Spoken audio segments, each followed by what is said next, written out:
Welcome to EdTech AM with me, Abid Patel. And me, Meagan Alfano. Every episode, we rip up the script and take a fun look at tech, education, life, and everything in between. So jump on in and join us.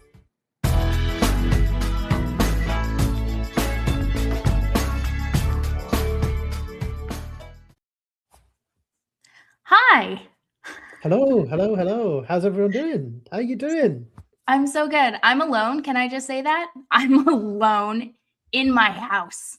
There's nobody here but me. Me and Chewy he's over there. Where did you ship everyone off to? The grandparents' house. They're all gone. Always a good choice. I know. I have 24 hours alone. I don't even know what I'm going to do. Probably eat snacks. It's going to be great. How are you? All good. It's been a busy, quiet time, I guess you could say. Took some time off for the first time in my career for Ramadan. So that was nice. And now exploring what's next in the It Just Works journey. So yeah, lots of personal admin stuff to do and things like that. So it's getting busy now, but yeah, it's been a much needed break, reflection, all of that stuff over the last month. But yeah, that was good. That's good. You know what else is good? Tell us. We've got a special guest today. Special guest, yes. We've had one special guest episode before, and really excited for our special guest today, and for the others we've got lined up. Very, very soon. I love a special guest. Indeed. Well, let's bring on said special guest, because I know everyone's aching to know who it is. Is he going to pop up, or do we introduce? It'd be wonderful. Yeah. Well, let's bring him on, and we can't. I mean, this particular special guest, like, the justice is only done if he introduces himself, isn't it? It's true. And he needs no introduction. Oh, he does. He does. So I was waiting in there, like, so do either of you listen to the Smartless podcast? No. That's a no. I see blank. I'm going to add it to my list, though.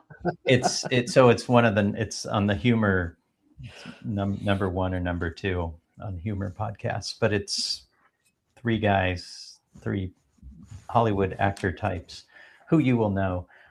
Jason Bateman is one of them. But they bring on one of them has a secret guest, and there's a lot of cold open banter, and then they introduce the guest. And it's usually like a Wikipedia, especially if it's Bateman introducing him. But I was just like, what are they going to do? I was like, is this going to be? No, not like Smartless. We don't know what we're going to do. Hello. How are you? I'm fine, thank you. I think we should explain how we know each other, because your audience, you're like, they know who I am and they don't know who I am, because I'm relatively quiet, behind the scenes kind of ed tech guy, not flashy. So I'll start with this, because this is where I met Abid. Do you remember Mr. Patel?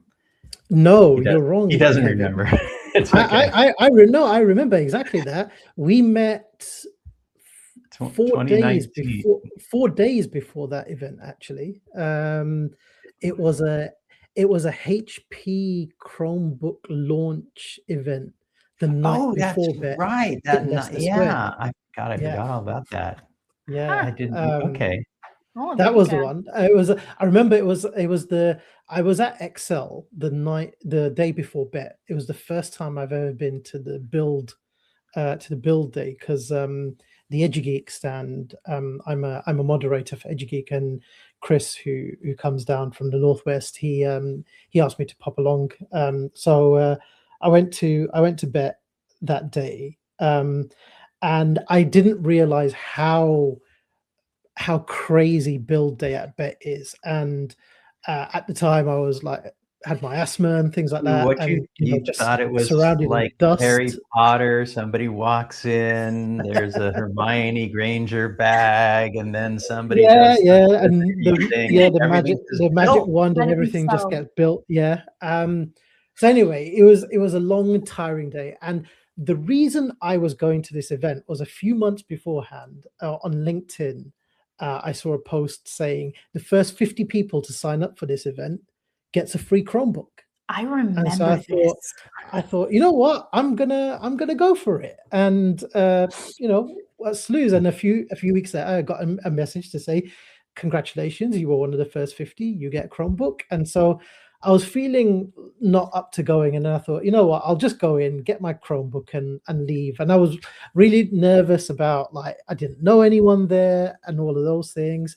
And so I turned up, and just as soon as I walked into the lift, Paul Farrell and someone else, I can't remember, from our London 19 cohort walked in, and then half the Google for Education team were there, and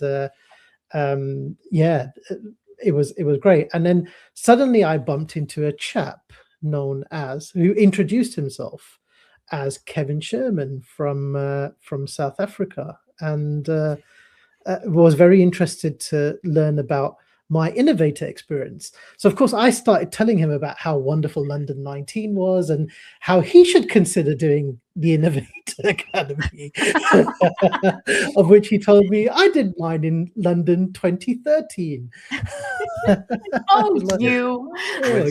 With some esteemed compatriots, including Dean Stokes and Ollie Trussell. And Megan's coach, Ben Rouse. Yeah. Oh, and Ben. Okay. Ben was my coach. Yeah. There were 50 of us, so I never quite, everyone. Yeah. I remember like 5 people there. Right. And then and Kevin talked to me about potential collaboration, about and he was talking about like InnovateEDU and stuff like that. And then he said, "Yeah." And this is all in the lift. We hadn't even left the elevator. That's a fast conversation. I was going to say, like, did it stop halfway? How did this happen? No, we did eventually get to the floor. And then of course, not too long after, the world shut down, and I never heard from Kevin Sherman again. And so I thought, oh, well, that was nice, and the potential. But did you get a selfie? Yes, 100%. I was going to say, was this pre-selfie? Because I feel like when I met you, Abid, we were full selfie. This was selfie. Yeah, no. This was BETT 2020. So the first BETT after London 19. Yeah, just before explains COVID. Why I knew the Chromebook story. Yeah. So yeah. So I feel a need to explain, because you've said this guy from South Africa with this accent. I do need to give a little more backstory, I think. So how far back do we want to go? Everyone, this is Gray. I have figured out, so this is my 40th year in EdTech. Wow, good for you. Yeah, that's what I say sometimes. Wow. Do you say good for you, Kevin? And no, I don't say good for me. I say, what are you doing? And it all started because I was getting my master's at a place and getting my teaching certificate at the same time, and had a Mac. This was the 2nd generation Mac 512 Enhanced, 512E, for those of you who know that, with 2 floppy disk slots, not 1. And I had that thing next to my bed and would wake up in the middle of the night and type like ideas for lesson plans or start working or paper for my master's or whatever we were doing. But the thing that was the game changer was making worksheets on a computer. Hilarious. And then printing them with an image writer. Nobody knows what an image writer is, but you guys can Google it. I'm sure there are YouTube videos. I'm gonna Google it later. And I put the thing in. Now the thing went on the Mimeo machine. Now you guys don't know what a Mimeo machine is, but you've probably seen one. Yeah, and I think so. I literally printed on with the Mac, printed in order to run this 1940s tech of doing this hand crank thing that would actually make the copies that came out with this purplish ink. But it was revolutionary because I wasn't sitting there at a typewriter, which is how my colleagues were doing it. I was able to add images to my worksheets, which in those days was kind of radical. Yes. And fast forward a few years, I landed at an Apple Classroom of Tomorrow school district near Seattle. And they noticed I'd had a desktop publishing business after I was out of college, and said, can you train our teachers? We're getting Macs for all our teachers. And I said, are you going to pay me? And they said, yes. And I said, then I'll do whatever you want. I'm a second-year teacher at that point.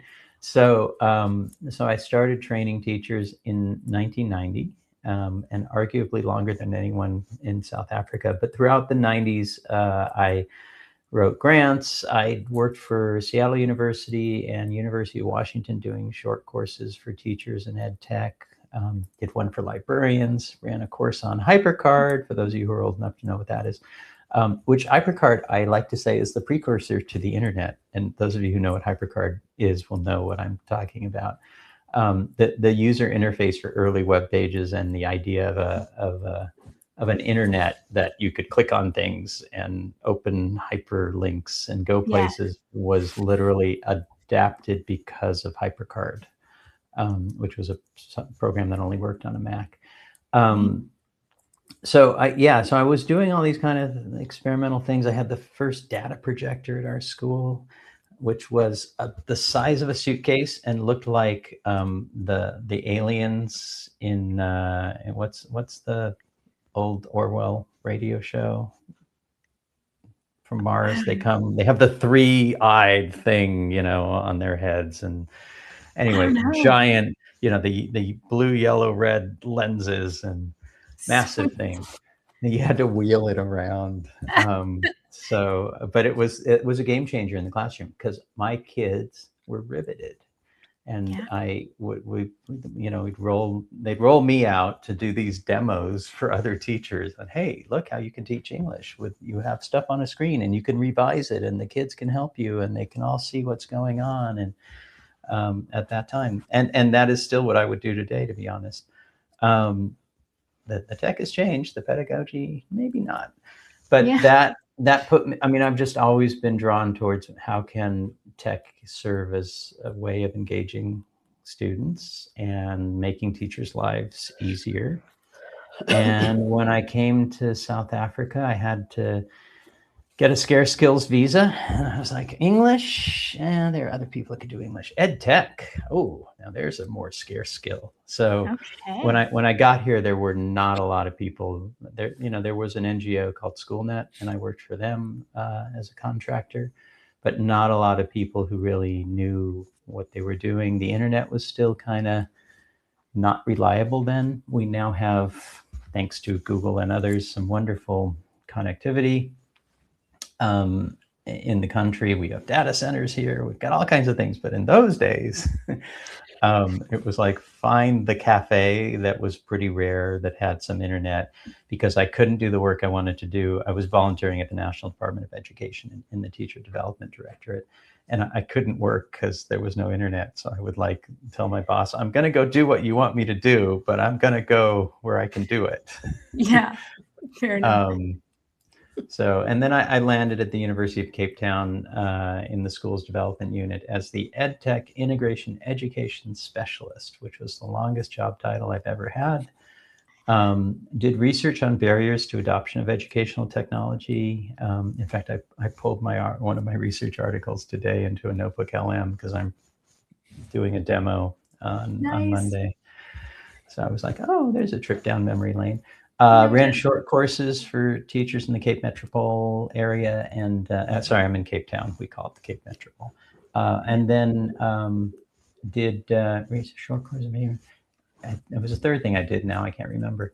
And worked in a Royal Dutch Netherlands funded project to help upskill teachers at disadvantaged schools.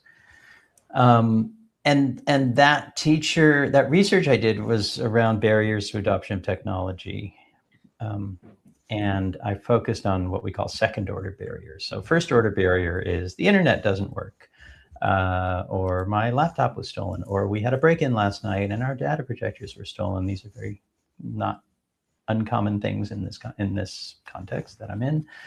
But the second order barriers were things that are intrinsic to us as educators. So there are things like and these are some of the quotes from my research. My principal will get mad at me if I break this thing. Usually the thing would be the data projector, or in some cases, smartboards. My learner, I can't look dumb in front of my learners. There's a lot of cultural stuff in South Africa around saving face, and the teachers still very much the sage on the stage. They're the expert. And if they aren't confident users, they just won't use technology because they don't want to expose that they don't know what they're doing. And I know that's true globally, but it's particularly an issue here in certain communities in South Africa. And that being kind of risk averse, that whole risk aversion because of what will happen with the students or with the principal or whatever. And those are all interesting factors here that I work with. But when I was working at UCT, I came across the Google tool set because I had to get teachers coming to the university who were not university students and get them to collaborate and get them to share resources, and tripped over this thing called Google Drive and Google Docs. And I was doing short courses on using Google Earth, for example, in classrooms. And it was just eye-opening. And then I landed at the first Google, now Google Reference School, but then it was just called the Google School, I think, in South Africa, which was also the first school to adopt Google for Education in 2009. And while I was there, what I noticed was everybody was, it was an Apple school, but everybody would start in a Google Doc and they're all in a meeting and there's no secretary taking notes and we all have devices. And it was not just, developed economy kind of context, but it was watching people work in a way I'd never seen before. It was just sort of mind-boggling at first. Hadn't quite moved as much into the classroom, but in terms of their own management and admin, that's what I saw. And that was the sort of the second, whoa, this Google stuff is pretty game changing. And we, through the NGO I worked with, we had another South African who was the first South African Google certified teacher then, innovator. I will name her Fiona Beale, if you're out there. If you're listening. She went to, I think, Innovator Academy in New York and met the team running those, who was EdTech team, and they wanted to come to South Africa. So she went back to SchoolNet, the NGO. SchoolNet knew I worked at this nice school with nice facilities and said, do you want to host? And I said, sure. So we hosted the first Google for Education Summit in 2013. Which is why I became an innovator, because I heard from these people who were all innovators too, from EdTech team going, you guys should be, and I applied and was very fortunately chosen. So that's the story. That's an awesome story. Yeah, and it put me on the path to start. So we ended up, I met my business partner at a Google education event down here, heard some guy was starting a business to help schools go Google. And I went up to him very cheeky and I said, you need me. He was an IT manager. Right. And Abid, cover your ears for a second. We all know IT managers are not the right people to do change management. You can uncover your ears now, Mr. Patel. And so, I'm sorry, Dave Leonard is listening, isn't he? Oh, no, I'm in trouble. So I know, just you can get me later.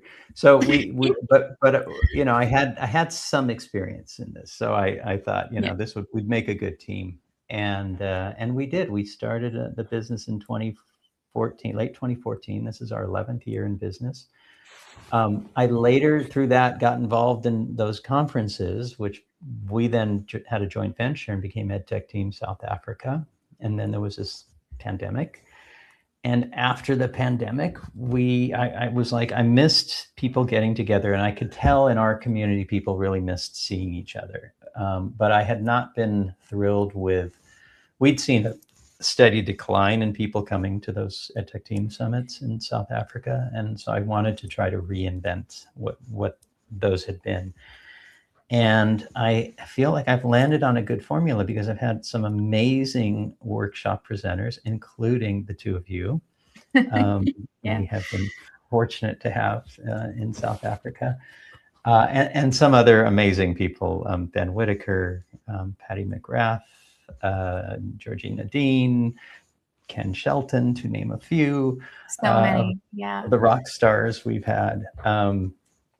But we are really fortunate in that we give teachers, I think, what they need, which is 2.5 hour deep dive workshops that are really focused on practical stuff. So we've got a really nice lineup. Oh, look, who's that at the top there?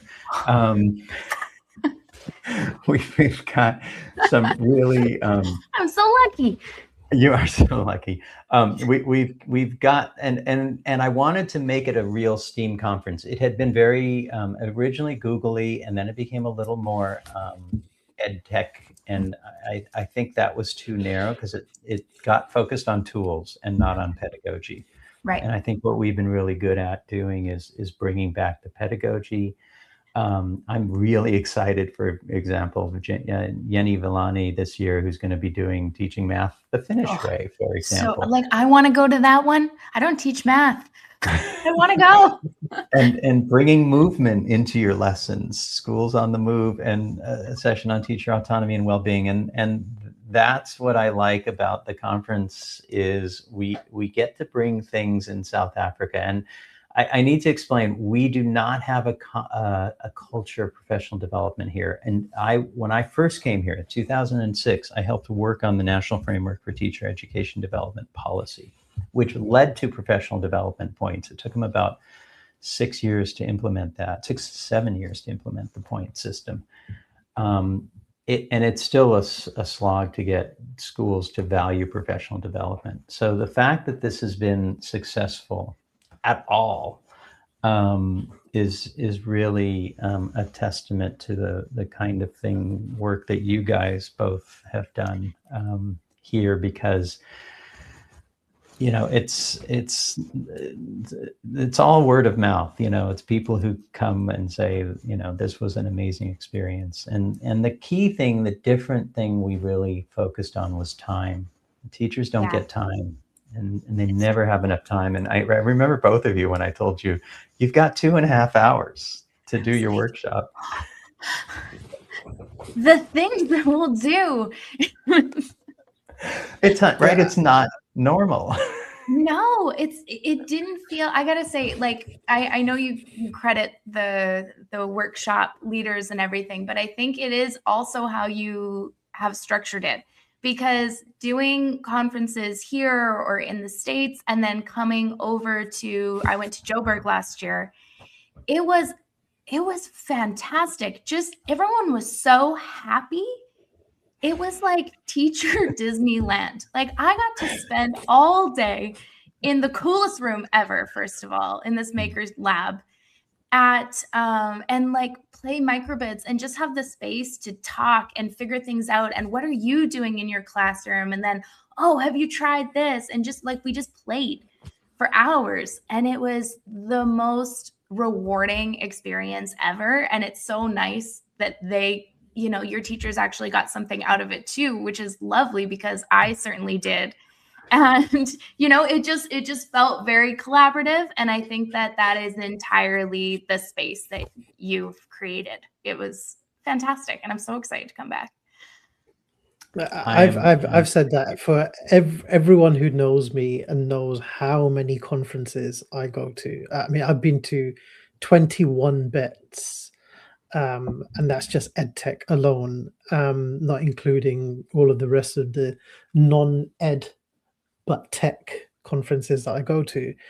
And still, my first time in InnovateEDU was in Johannesburg in 2023, and I was mind blown away by just like the reception of like people that you genuinely felt like, you know, people were really grateful for you to be over there. It's like I'm just grateful to be here. Like, you know, and that was my first time. That was my first time in the African continent. Yeah, like that was my first time in the African continent. Never been to Africa before. Never been to South Africa. Like, and again, like the 2.5-hour workshop. I remember like Kevin is like, have you ever done a 2.5-hour workshop? I'm like, no. Like we get 20 minutes if we're lucky. And I totally feel what you're saying about we don't have that PD culture. Like we don't have the PD culture here in the UK.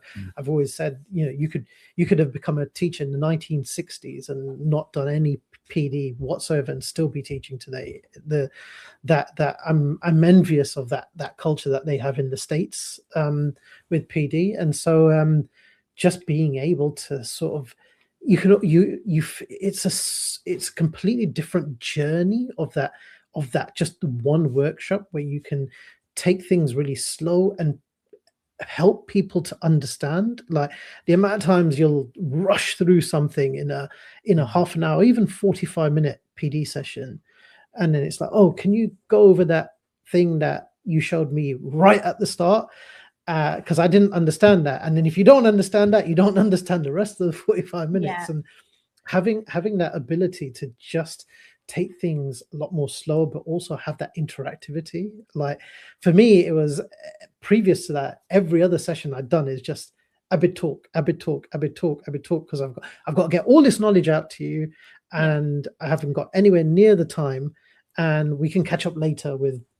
you lot having a go, sort of thing. And yeah, it was a completely different experience for me. But I still say, like, of all the conferences I've been to, all the BETTs, all the local ones, even the ISTEs and stuff like that, InnovateEDU is just so special for the not just the workshops, but the community around it, the culture, the buzz that you see during the breaks. Like and I know you don't want to do more than 2 days, Kevin. I could do a week-long InnovateEDU and just like it's funny you should say that. There are a few weird teachers who come up to us and say, could you have done this for 3 days? Like the delegates like it.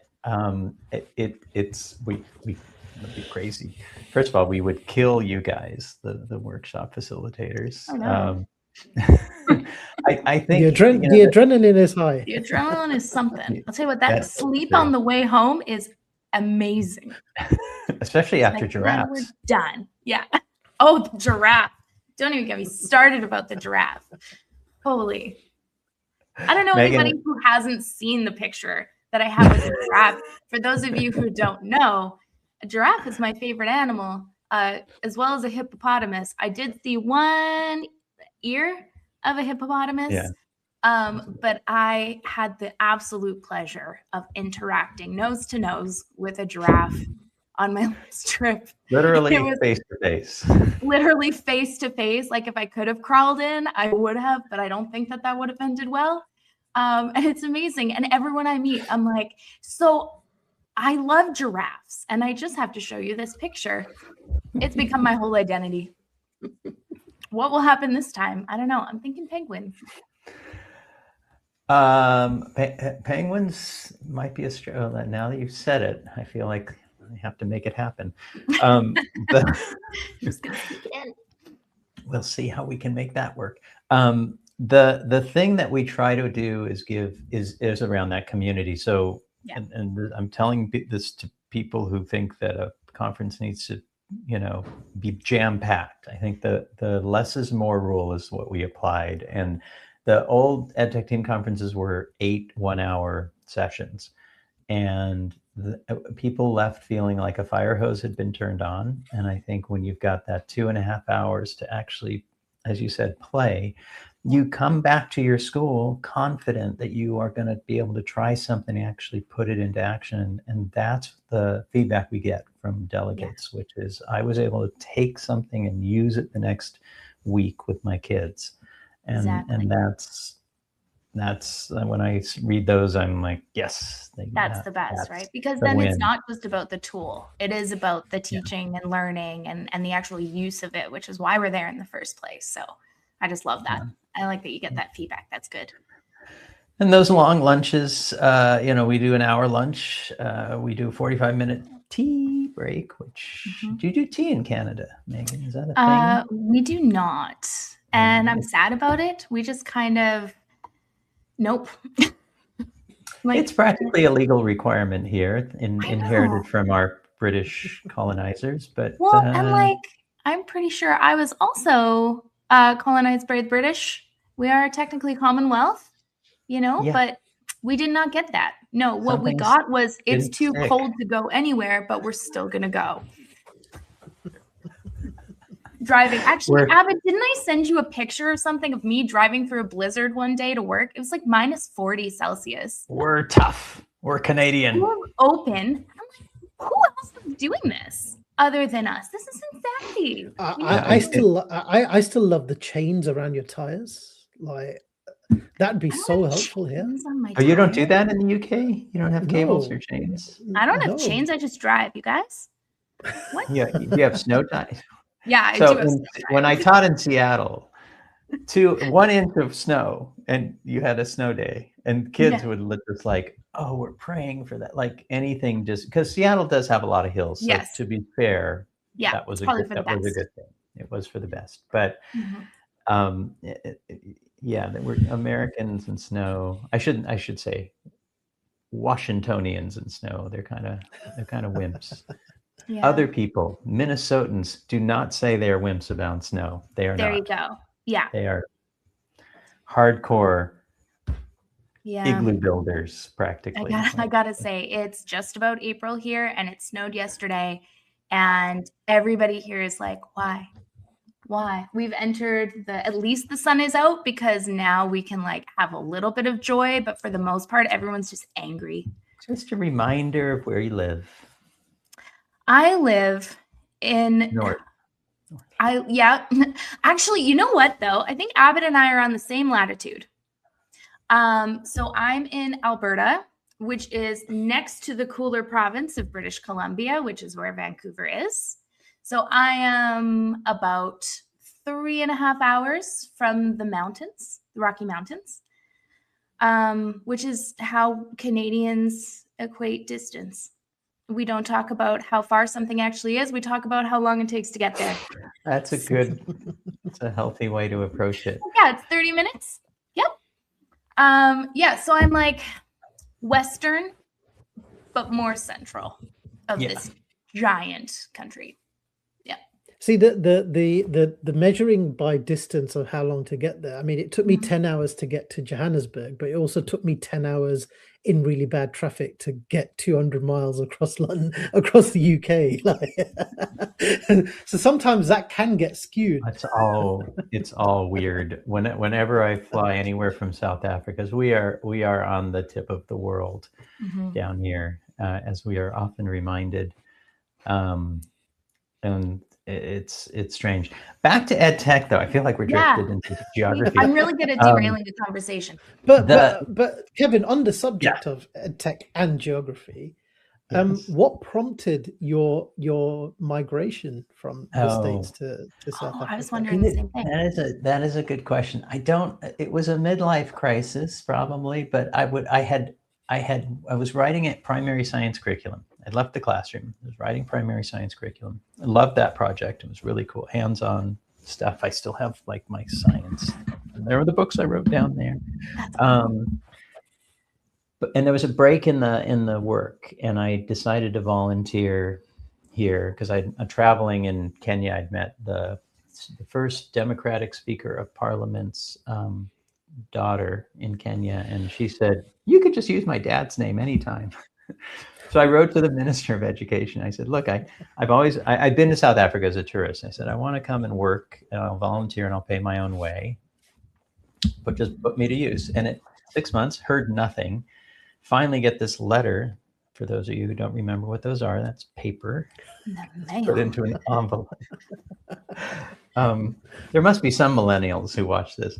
And And it was this formal, like, government letterhead and very, formally written. And I never had anything like this. But anyway, it was an invitation to come and volunteer. Wow. So I came here in 2005 for about 4 months, and I just hadn't felt so useful. And because there, for many historical reasons, apartheid being the biggest one, and they use this word capacity here, but there was just a lack of capacity, which meant people who had not been educated well and did not have opportunity. So I felt like I was able to make a contribution. I came back the following year and did it again, and then made this crazy decision. Like, I'm not really, like, I can write curriculum anywhere. Mm-hmm. I'll just sell my house in Seattle and move. That's awesome. So crazy, but. And now here you are. 20 years later, coming up on 20 years in November. That's awesome. I just like that. Like, I don't know. You were talking about your career trajectory and how there was like one theme that kind of stuck with me, and that was the, like, almost like a fearlessness to try the new technology, but it was never just about the technology. It was always about the teachers and the engagement. And that's what you said. And I really related to that, because I think, like, right now I'm doing I'm a tech lead for our division, which is very, like, rural. So it's interesting in that we have all of the access, but not a lot of the use. So my main focus has been like, hey, this robot exists right now, and I'm going to teach you how to use it, but, like, not just for teaching this one tiny little part of your science curriculum. You can use it to practice spelling, or to do math, or to do, to just kind of, like, open people's eyes to be like, don't be afraid of the tiny little robot. And I've heard, you were talking about the hesitations, and I've heard a little bit of that, of like, but what if they break it? But I don't know how to code, and I had this conversation with some teachers where I had one teacher who was very much like, you can't use this in your classroom until you learn how to code. And while I'm not a very, like, I'm energetic, but not necessarily outspoken to the point of being, like, controversial, I had to, at that moment, I was like, I completely disagree. You do not need to know how to code to bring this into your classroom. What group of students wouldn't love you to, like, drop this bin of robots into the middle of the room and say, look what I got us. Can you help me figure out how to use it? Like, I know some kids would be like, yes, like, they wouldn't even wait for that teacher to finish. Yeah. They wouldn't care, right? There's no judgment there. But we feel like there is sometimes. So, well, I don't know. A lot of teachers also don't want to create a space for playing.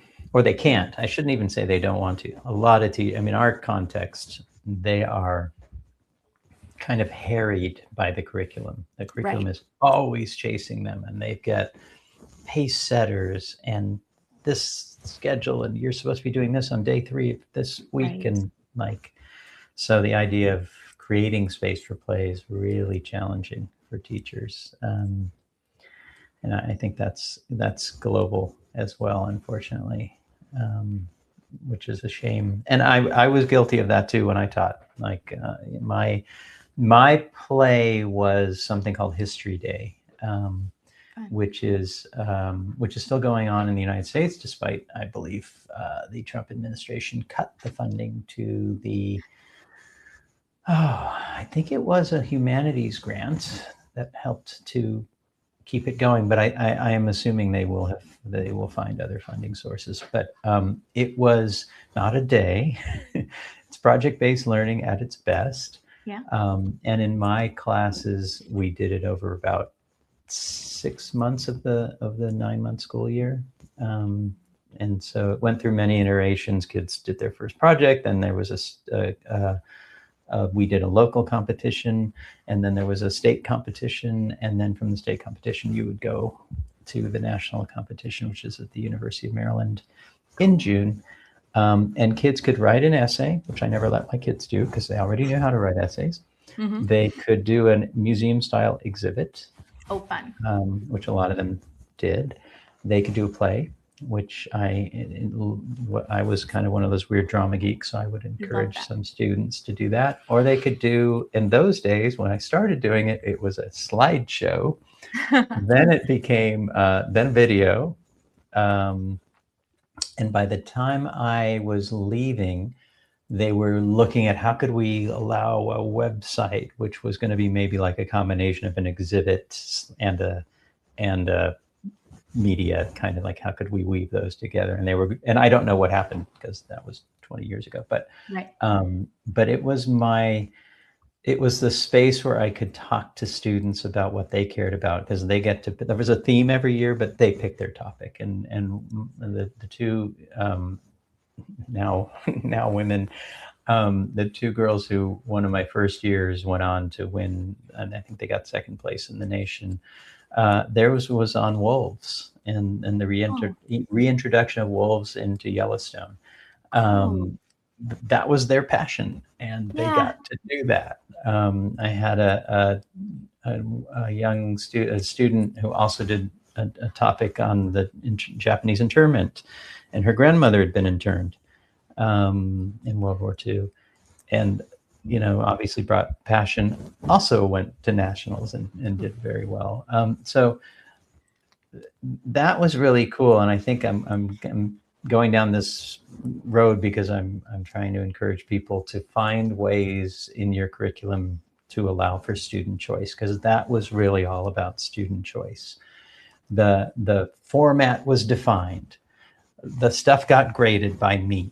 The competitions had, judges and criteria and rubrics and all that education stuff was there. And but the fact that the students could choose what they wanted to spend 6 months working on, and they do some intense research. I mean, the bibliographies for this were hefty. Right.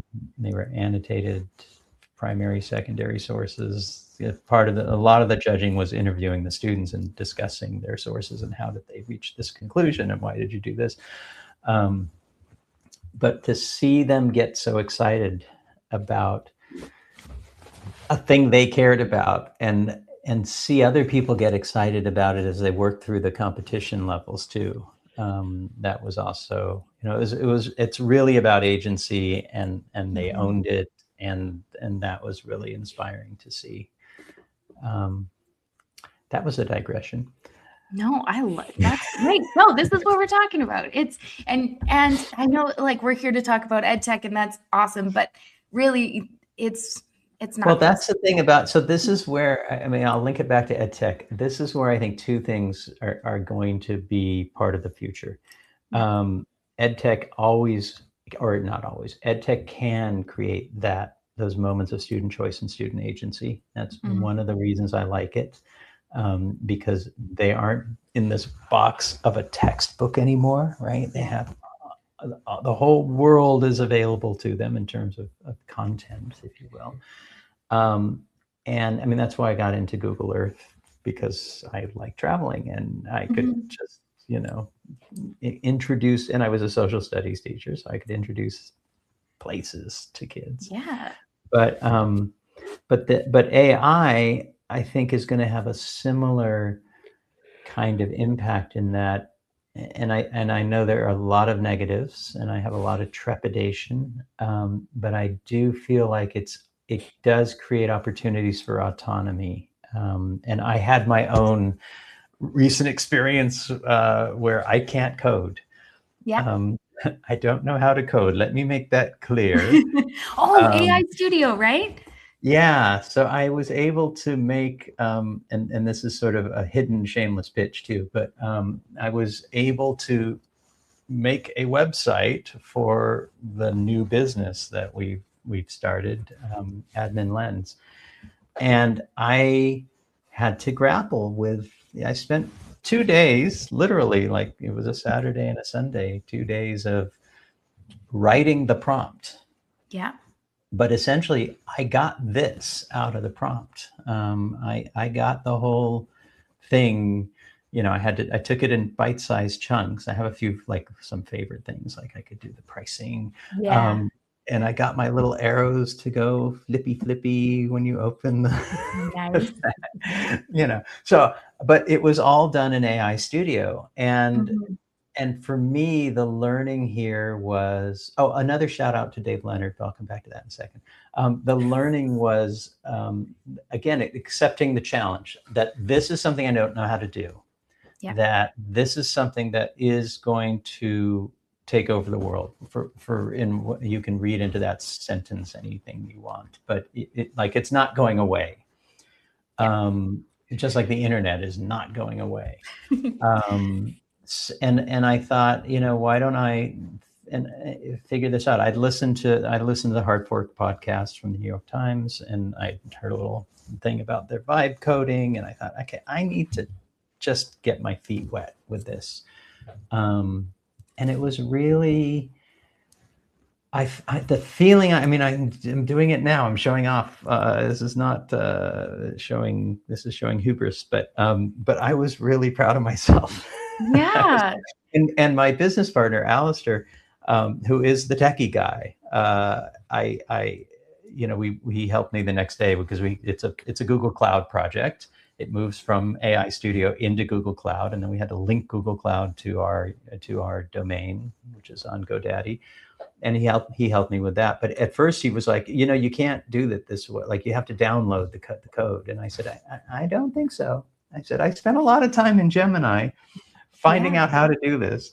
And it just goes into a cloud project, and then you link the cloud project to GoDaddy. And he came back, and we did it that day. We sat together. It took us about 45 minutes. And there it was. Now it's a website. It's on. And he said, you taught me something. And I'm like, whoa, I taught the technical guy something. What? Yeah. Well, you also learned something too, completely by using AI. Exactly. Right? Like, Yeah. The whole thing was done with it. Yes, exactly. I went from, I don't know how to do this, so I'm going to ask Gemini. Yeah. How do I do this? And I didn't. And I also use Claude, to be a full disclosure. Yeah. I jumped between the two to help me with the prompt, to make sure, like, hey, let me test it here. Let me test it here. And that was something, just that process. I learned so much about the idea that we have to play with AI. Like, it isn't just you do X. It's not a search engine, right? You don't just put something in and you get something out. It's a tool, and it's a new tool. We have to figure out how it works. It is not a brain. It does not think. And that's, I think, the first mistake a lot of people make. And we have to tell it what to do. We have to tell it what we want. And it shifted my relationship to AI. So I am excited. Again, back to InnovateEDU, we do have a couple of people doing sessions on vibe coding for teachers. So Ken is going to do one, and Charlotte, I think, is doing one. Oh, nice. That are, like Ken said, this is advanced. Like, if you don't know X, Y, and Z, don't go to this workshop. Right. So he's being really clear with people up front. But I think that the teachers that go to that are going to feel so empowered when they come out and have made something. And the idea of teachers around the world vibe coding solutions to problems that they've got in the classroom. Yes. That gets me excited about AI. Or even the content that they have to teach, right? Like content, simulations. How do I deal with so many ideas of, like, how do I make time so I have more time to deal with students' social emotional learning, or is there a way to track that, or whatever problem they may imagine, they could unlock. So I am really excited. I do want to just say a moment about and then I'll take this off the screen. But we recognized there was a problem with our schools that were Google, we would do technical audits for schools, and they would come back a couple years later. And I know Abid's probably had this experience. and they had not put our recommendations into place. And it was driving us a little crazy. So we've developed this product called Admin Lens, which is just for Workspace. So if you're Microsoft School, this doesn't help you. But Dave Leonard, if you're listening, thank you, was one of our alpha testers. We also had a guy named Josh in the United States, in Maine, and locally, Martin, shout out to Martin, in Cape Town, and helped us get this right. We're working on version 1.5 as we speak, Nice. which I'm excited about. But this is one of those things where, again, you kind of see where we take some, I think teachers sometimes take for granted, they walk into the school, I know Abid, I'm saying this sort of on Abid's behalf, but they walk into school and the technology is just sort of there, and they don't know all the work that goes into it in the back end. And we wanted to make that back end work easier for the admins, for the IT guys, and women, because it's, there's a lot, Workspace has gotten complicated. There's a lot of stuff there, and keeping that domain secure is important. Schools in South Africa in the last year, we've seen a couple of schools that have had ransomware attacks. We had one school that had to shut down their tech. Like, the solution was to turn off the internet. They were 10 days, no technology, and they're a pretty high level using school. So, I know Abid is his focus, and certainly when he's done sessions 10 days is quite good. That's a good turnaround. I've heard schools at 6 to 8 weeks. I'm like, 10 days, no internet. Yeah. Wow. Yeah. Like 6 to 8 weeks worth of no technology whatsoever. That's a pretty lucky case. But this is why, I'm, you've hit the nail on the head about the invisibility of the tech and what's happening behind the scenes. And every time I'm presenting about cybersecurity at conferences and workshops, wherever, it's always about trying to raise that visibility about just how much tech plays a part in our lives, and how much we are reliant on it, especially more so since the pandemic. And we understood during the pandemic that because we couldn't see people in person, we relied on likes of Google Meet and Zoom and Teams and you name it, right? But then post-pandemic, it's kind of that mindset has kind of fallen off again, where it's like, we don't use those tools anymore because we're in person again. And what are you doing in 5 minutes? Oh yeah, I'm jumping on a virtual meeting. And it's kind of that it just kind of falls by the wayside, and that it's constantly that meme that all of our tech works, so what do we pay you IT guys for? And then none of our tech works, so what the hell do we pay you guys for? Right? And it's your fault. Exactly that. And right now the Department for Education in the UK is really painting that picture about cybersecurity is no longer the stuff that the IT guys deal with. It's a school-wide, it's an organization-wide culture. In fact, it's a leadership culture. And I can imagine, I still go talk to so many educators, so many school leaders who are like, have you heard of Admin Lens? Oh yeah, no, that's not for me. I speak to the IT guy. It's like, wait, why?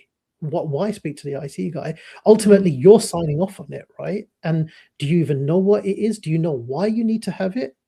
If you're signing off on it and the IT guys told you to do, then you should at least be asking the audit question to say, what exactly am I signing off on? Well, that was one of the reasons we added, and I think this was Dave's idea. In fact, we added a function to generate a report, because we want the IT administrator to be able to go to their principal or their head and say, this is what I'm doing. Look, and this is where we're at, and these are the ways we're implementing our security, and having that tactile thing that they can put that PDF down on the desk and say, look. Yeah, and it's real then. It's real, right? And it's something that they can bring to a meeting and talk about. And I think that's sometimes hard for the IT manager to know what to say, but dashboards make things easier, to be honest, right? So having that dashboard and being able to print it for the principal or head, and it was a really important part of that piece that we got in place, I think, for the users. That's awesome.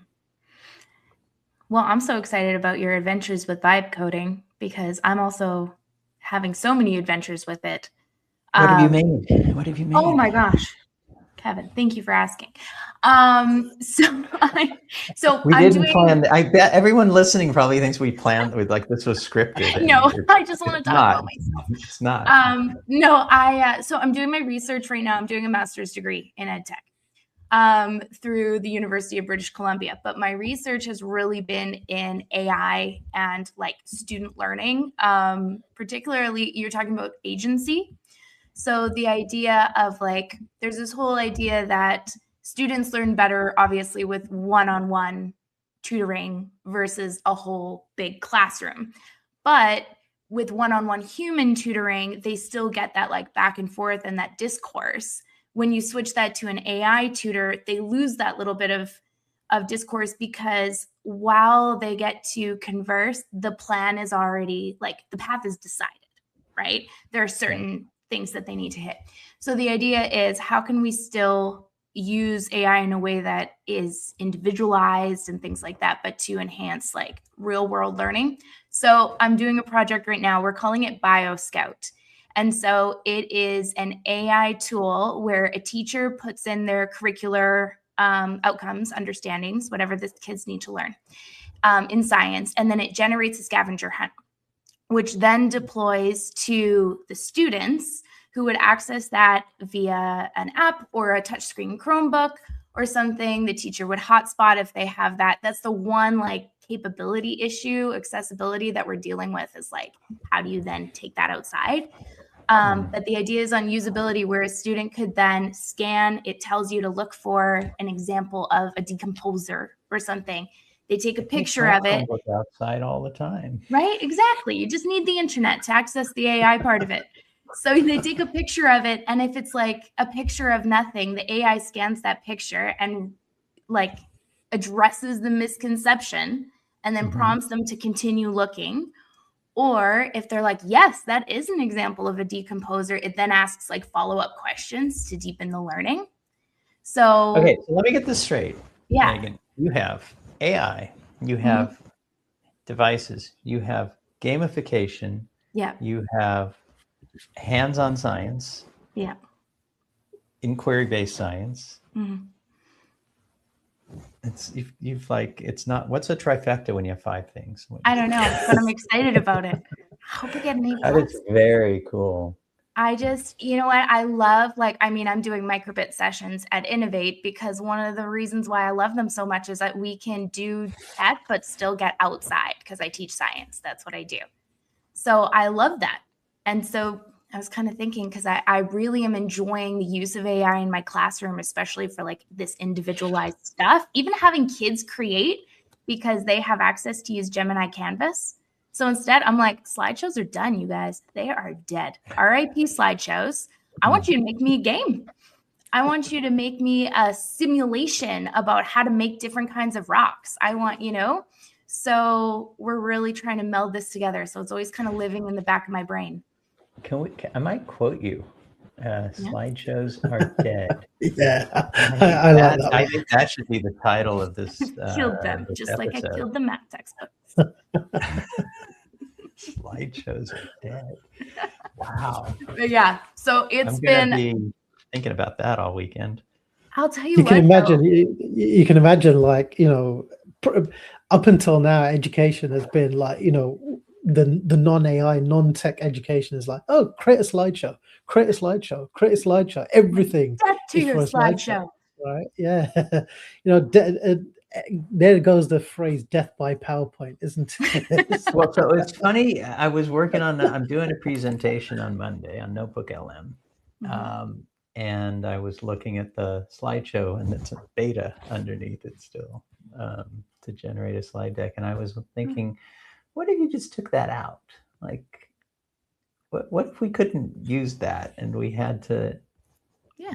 Because I've played with it a little bit, but to be honest, I don't want to give up the creative control. And I get for some teachers, if they're really busy, like that's a cool feature. But what I have done, the other Thursday, 2 days ago, we Alistair and I did a presentation. It was a presentation to Parliament, the IT managers at the Parliament of Government of South Africa, which was kind of a big moment for us. But that's really cool. But they wanted to learn about chatbots. That was the whole, theoretically, what they were looking at. They hadn't seen NotebookLM. And they had some really interesting use cases that they described to us. And my demo was on NotebookLM. But it's through Gemini Enterprise, which looks a little different than the NotebookLM we know. Yeah. But it was still like everything they needed was really powerful, and it was all there. But one of the things that's not there, I think, was the slides isn't there in that edition. Okay. I'm not sure I don't, because now I've been in the other one for a presentation I'm doing on Monday. Yeah.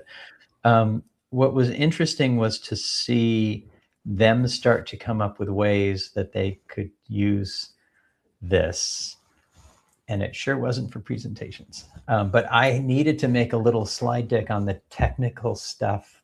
The reason why a Parliament would want to use NotebookLM is ring fencing their data, right? So I needed to explain how this worked with Google Cloud and Gemini Enterprise and NotebookLM and how they fit together. So I Gemini'd what I wanted to say. Then I took each slide and then created the slides in text, and I took each slide, but then I went over to Google Slides and had them make each one separately, and Gemini'd that. And it was a huge time saver. I didn't have time to be creative. It was like very short notice when we were invited to do this. But I still felt like I had control because I was going one slide at a time, very discrete content, like make this one slide.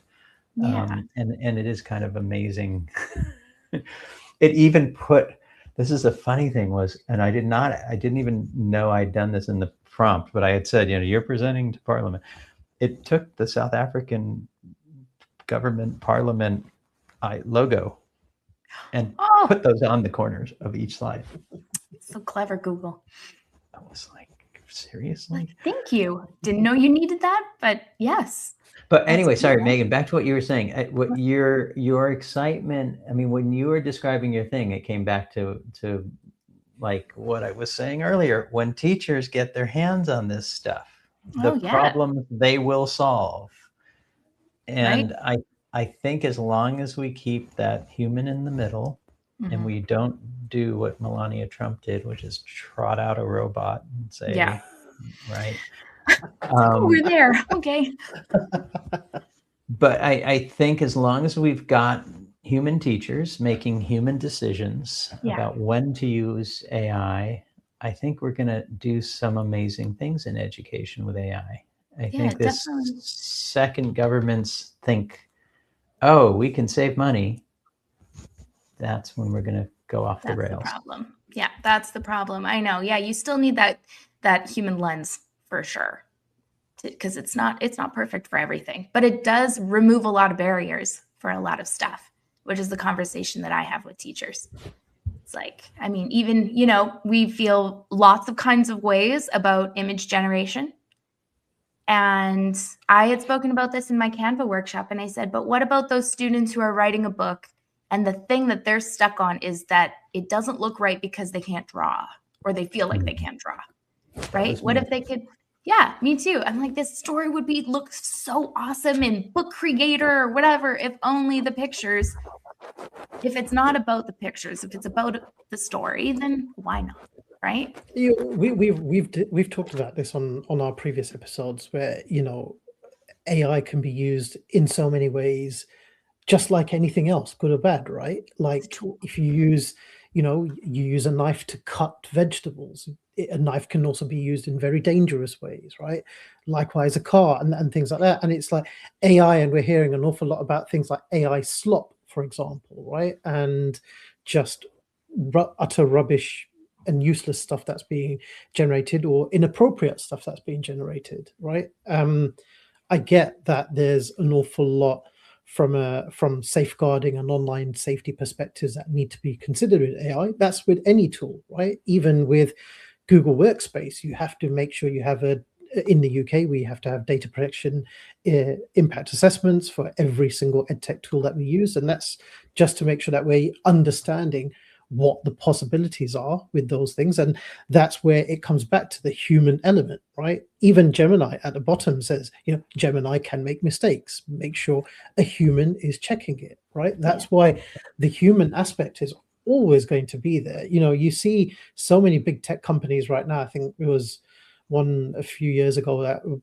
and this was still when AI, as we know it now in the large language model phase, was so very new. And it's like they're cutting 40,000 global jobs, and it's just like, who's going to be auditing the stuff that the AI is doing to replace those 40,000 humans? Because no matter how impressive it is getting, and it is absolutely getting impressive, it's still never going to take over that ability, the human brain ability to properly and empathetically think. Yeah. Oh, well, Kevin, you are off somewhere tomorrow. You're leaving on a jet plane. I'm leaving on a jet plane. We have been invited to, Google has signed an MOU with the Department of Higher Education and Training in South Africa. And they are having a ceremony Monday morning, and we've been invited to meet I'm not sure if it's the minister or the deputy minister. I'm not sure, but I'm presenting NotebookLM to a ministerial level person at the Google office in Johannesburg. So I'm kind of excited. That's really cool. Because I'm going to rock their world. It's like, this is available, excited and faces. It's going to change. Well, we did a training at a university a couple of weeks ago, University of Limpopo, and it was just Workspace. It was no AI. It was very, this is a Google university, but that faculty had not had any real Workspace training. And it reminded me how important it is in higher ed. Like, I think we take for granted that they know how to do this stuff. And my brother's a professor. I guarantee you, he doesn't know what to do. And so he's only know what we know. Terrified of AI, I'm sure. Yeah.